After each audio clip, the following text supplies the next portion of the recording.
और वो तारकासुर का संहार करें।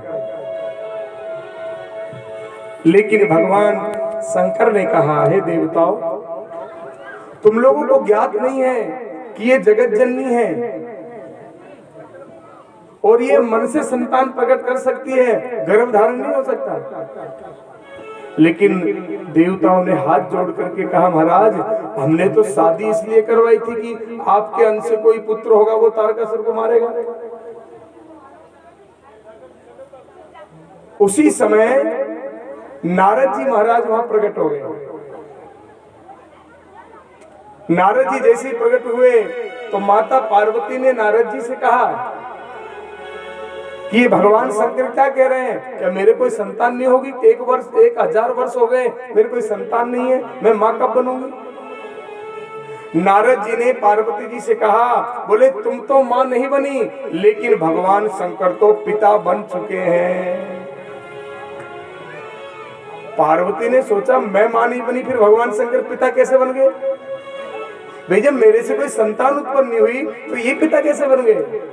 तब नारद जी ने पूरी कथा पार्वती जी को सुनाई। बड़े ध्यान से सुनना कि येन वीर्येन अद्भुतो तद करिष्यत निश्चितम तत्र वीर्ये च भविता स्कंदनामा प्रभो सुतः। तब नारद जी ने पूरे कथा सुनाई। बोले क्या? बोले जब समुद्र मंथन हुआ उस समय जब भगवान ने क्या रूप धारण किया देवताओं को अमृत पिलाने के लिए? मोहिनी रूप धारण किया।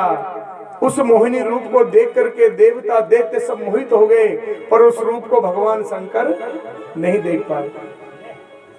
एक दिन भगवान शंकर के मन में न जाने क्या भाव आया और भगवान विष्णु का ध्यान किया और विष्णु प्रकट हो गए। भगवान शंकर ने कहा, प्रभु आपने जहर तो मुझे पिलवा दिया और वो मोहिनी रूप तो दिखाया ही नहीं। दुनिया को आपने मोहिनी रूप दिखाया, मैं मोहिनी रूप देखना चाहता हूं। भगवान शंकर हंस करके अंतर ध्यान हो गए। भगवान विष्णु प्रसन्न होकर के हंस करके मुस्कुरा करके अंतर ध्यान हो गए। पर थोड़ी देर में क्या देखते हैं भगवान शंकर कि सामने एक सुंदर स्त्री दिखाई दी, लताओं की ओट में। माता पार्वती बगल में बैठी है, लेकिन भगवान शंकर उस स्त्री को देखकर दौड़ पड़े। कोई मोहिनी भगवान आ गए और देखा तो वो मोहिनी भगवान वहां से दौड़े, आगे आगे मोहिनी, पीछे पीछे शंकर। और कहते हैं दौड़ते दौड़ते मोहिनी भगवान को पकड़ना चाहते हैं शंकर जी, पकड़ में नहीं आए और उसी समय उनका तेज स्खलित हो गया। भगवान शंकर का तेज स्खलित हो गया।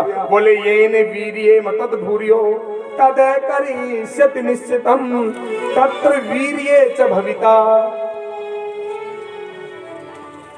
कहते हैं जहां जहां पर शंकर जी का तेज गिरा वहां वहां पर ये सोने चांदी हीरे मोतियों की खान बन गई। लेकिन अब वो तेज का क्या किया जाए? तो कहते हैं अग्नि देवता, बड़े ध्यान से सुनना, अग्नि देवता की अथ सर्वे माया देवा हरेश्चै शरणम ययु अग्नि निवेदिया चक्रुस्तद्भृतम दीयमान सा। कहते हैं अग्नि देवता कबूतर के रूप में आए। किस रूप में? कबूतर बन करके, और उस तेज को ले जा करके गंगा जी की धारा में डाल दिया।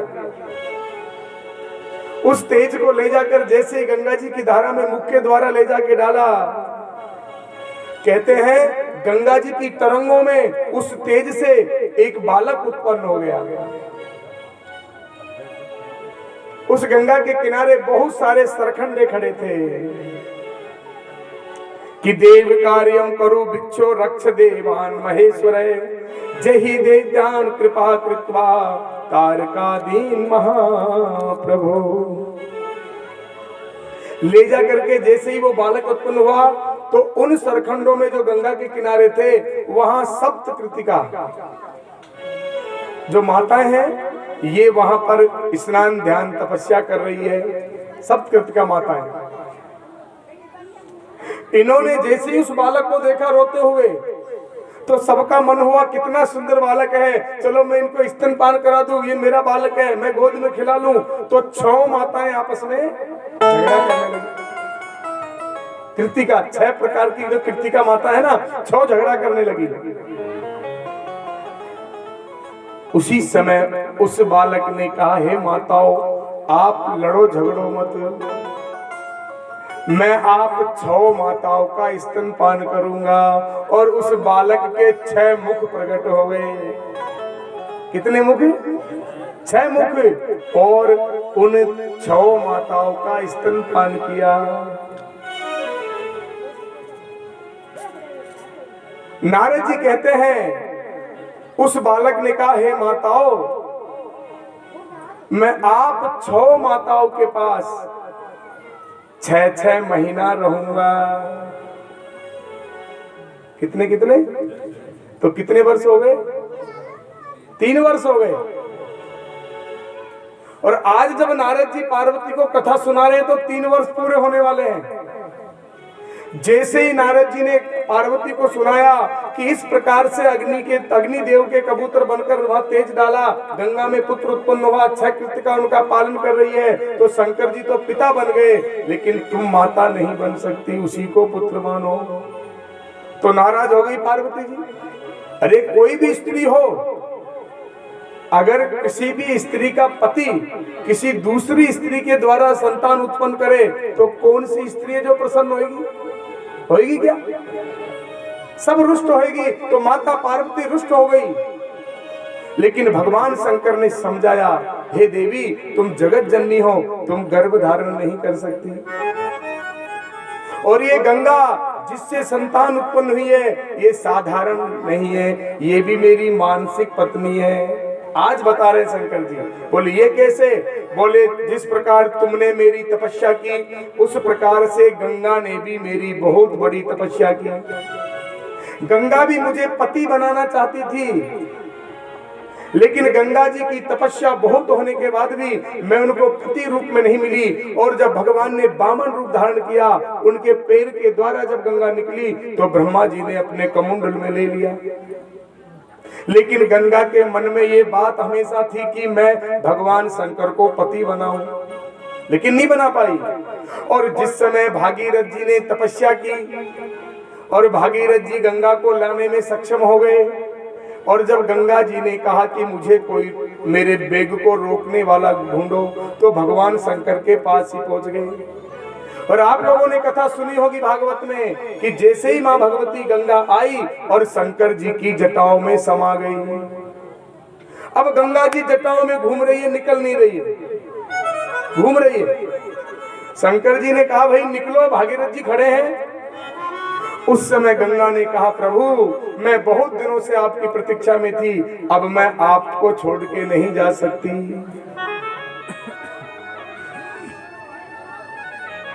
अब मुझे 2 आशीर्वाद दो तो मैं भागीरथ के साथ जा सकती हूँ। क्या? बोले पहला आशीर्वाद तो ये कि जो आपका पहला संतान हो वो मेरे द्वारा उत्पन्न होना चाहिए, और दूसरा आशीर्वाद कि तुम हमेशा मुझको मानसिक पत्नी बना के अपने साथ रखोगे, मुझे कभी नहीं त्यागोगे।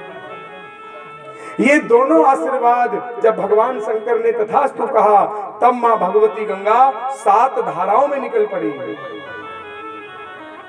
और एक धारा भगवान शंकर की जटा से भागीरथ जी के पीछे पीछे गई। आज उसी वरदान को पूरा करने के लिए और शंकर जी के तेज से गंगा के द्वारा आज पुत्र उत्पन्न हुआ है। माता पार्वती ने जब पूरी बात सुनी तो माता पार्वती का वात्सल्य भाव जागृत हो गया कि इत्याकर्ण वचस्तस्य सामरस्य हरैर्गण है प्रोचुपित्या गणास्ते ही शंकरस्य रमापति। माता पार्वती ने जब सुना तो प्रसन्न हो गई, वात्सल्य भाव जागृत हो गया, और माता पार्वती ने कहा, अब जो कुछ हुआ सो हुआ, उस बालक को मैं पालना चाहती हूँ, मुझे दिला दो, वो बालक मेरे पास लाओ। इस बात को सुनते ही और भगवान ने देवताओं को, गणों को आदेश दिया कि जाओ फला जगह से उस बालक को ले आओ। ये देवता लोग लेने जाते, उससे पहले वहां विश्वामित्र जी आ पहुंचे। कौन आ गए? और विश्वामित्र जी को देखकर उस बालक ने कहा, आप मेरा नामकरण कीजिए। तब विश्वामित्र जी ने उनका नामकरण किया कि तुम्हारे 6 मुख है, तुम्हारा पालन 6 माताओं ने किया है, इसलिए तुम्हारा नाम सड़ानन होगा। क्या नाम है? सड़ानन।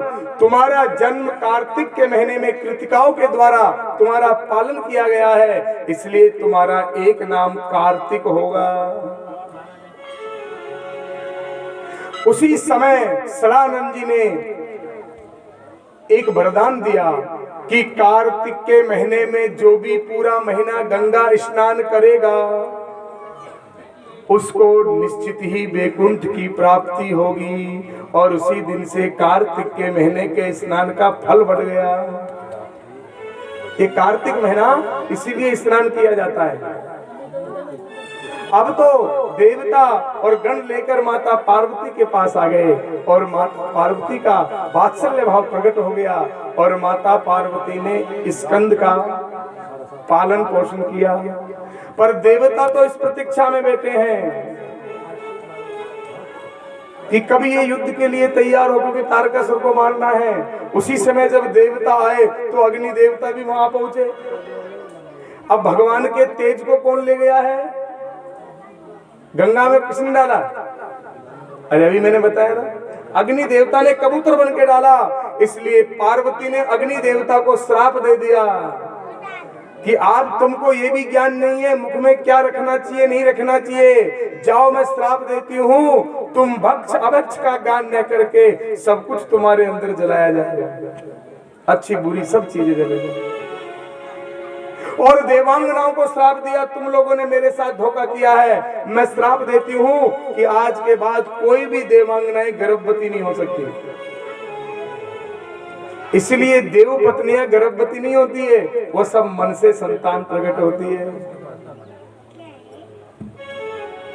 इस प्रकार से कार्तिक भगवान का प्राकट्य हुआ।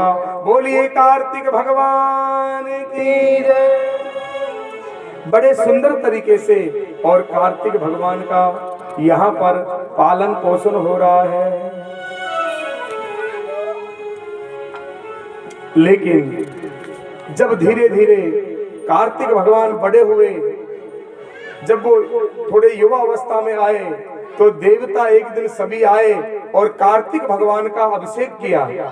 किस लिए? लिखा है कि तत्र बालो भवस्तम ही देव कार्य कृतु प्रभु तत्र लब्ध है कृति का भी त्वं भूमि गच्छसाम कृतम। देवताओं ने आकर के कहा कि हे कार्तिक भगवान, तुम्हारा प्राकट्य देवताओं का कार्य करने के लिए हुआ है। तुम ये बालक बनकर ही बाल लीलाओं को छोड़ो और हमारे साथ हमारे सेनापति बनकर युद्ध करो। और कहते हैं कार्तिक भगवान का अभिषेक कर दिया, देवताओं का सेनापति बना दिया और बहुत विशाल सेना लेकर के और कार्तिक भगवान तारकासुर से युद्ध करने के लिए निकले। ऐसा युद्ध हुआ जिसमें बड़े बड़े वीर युद्ध के लिए गए हैं। वीरभद्र, भगवान विष्णु, इंद्र, वरुण, कुबेर सब युद्ध कर रहे हैं, पर तारकासुर को कोई नहीं हरा पा रहा। तारकासुर से हारकर सब देवसेना भगने लगती है। लेकिन कहते हैं कि कार्तिक भगवान को सभी देवताओं ने अपनी अपनी शक्ति प्रदान की, अपना अपना शस्त्र प्रदान किया। आज कार्तिक भगवान ने इति ते वर्णस्तस्ता देवदानव सेनयो संग्रामस्तुमलोति वह तत्प्रभवो शृणुनारदा। बहुत भयंकर दैत्य और देवताओं की सेना में युद्ध चल रहा है। उसी समय भगवान सड़ानन कार्तिक महाराज शस्त्र लेकर के और तारकासुर के सामने पहुंच गए। तारकासुर के सामने पहुंच गए और तारकासुर और सड़ानन भगवान का बहुत भयंकर युद्ध हुआ कि ततो देवगणा सर्वे मुनिया सिद्धचारणः तुष्टु वै सांकरी शंभुम गिरिजाम तुसिताम विषम देवता, मनुष्य, सिद्ध, चारण, गंधर्व, यक्ष, नाग सब लोग उस युद्ध को देख रहे हैं।